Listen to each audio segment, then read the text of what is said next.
Congratulations, we got your offer accepted. That's the easy part. Now it's navigating through what we'll call the escrow process. So first thing first, we want to get the fully executed agreement over to your lender so they can lock in your loan rate. Go over the final figures to make sure you're still comfortable with what might be your new payment based on your new mortgage amount. In addition to that, we probably want to factor in the property taxes and insurance. That way you know what your full all-in monthly payment is. In addition to that, we're going to need to get the earnest money deposit, the good faith estimate, over to escrow within the first 72 hours of getting your offer accepted.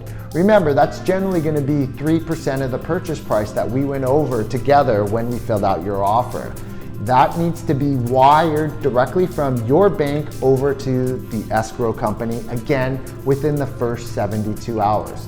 In addition to that, I'm gonna supply you with a couple home inspectors that we generally use, or if you have your own home inspector, we're more than happy to hire them too. We wanna knock this out in the first 5 to 7 days. Generally, when an escrow falls apart, it might be due because of the property condition, because of what the home inspector finds. So we want to get on that as soon as possible. That way we know whether this is something you want to move forward with or not. The inspector is going to go on the roof, under the house if there's crawl space, check out the major ticket items, foundation, electrical, plumbing, the roof, and the windows. In addition to that, they're going to test the appliances. They're going to know anything and everything that may or is potential concern to you. It's going to be a long laundry list. So once we get that home inspection back, you read the report, I'll read the report, and then we can put our heads together and figure out what we would like to ask the sellers to either repair or replace or credit us a specific amount that we can go ahead and take the care of the work on our own after the close of escrow. You can also get this credit to reduce the sales price, or you can have, again, seller credit, which that $5,000, $10,000 credit will go from the sellers and be applied towards your closing costs. Therefore, you have less money out of pocket to bring and wire to the escrow table at the time of closing. In addition, at the home inspection, I also like to go over all of the seller disclosures. We can either sit at the table or we can go over it via Zoom, but these are all of the documents that the sellers are required by law to fill out. The two common documents that I specifically want to see is the seller's property questionnaire and the TDS, which is the transfer disclosure statement. These are two documents that the sellers have to disclose anything and everything of material facts that you as a buyer would want to know. As an example, is it over an airport flight path? Do they have an angry neighbor who flies off the hook every other week?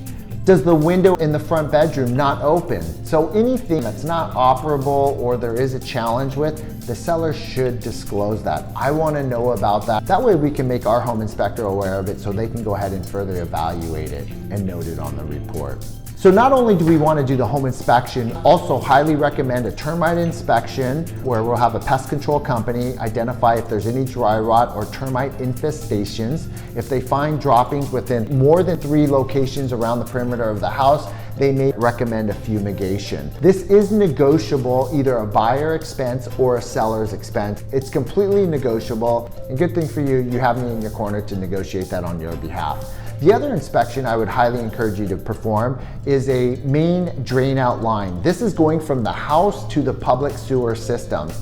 A lot of times, if people have not redone that piping, it's a small galvanized pipe like this, and over time, the hole starts to close up. There's also trees and roots that tend to go through these pipes as well. So if the homeowner has replaced this at some point in time, then you're probably good.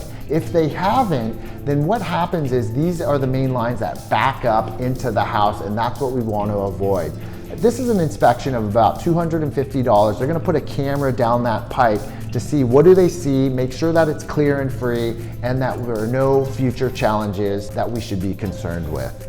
On the next video, we're going to talk about what is it that we're going to ask if we do find problems with the house. What rights do we have? And that's going to be the request for repair list, and I'll get into detail on the next video.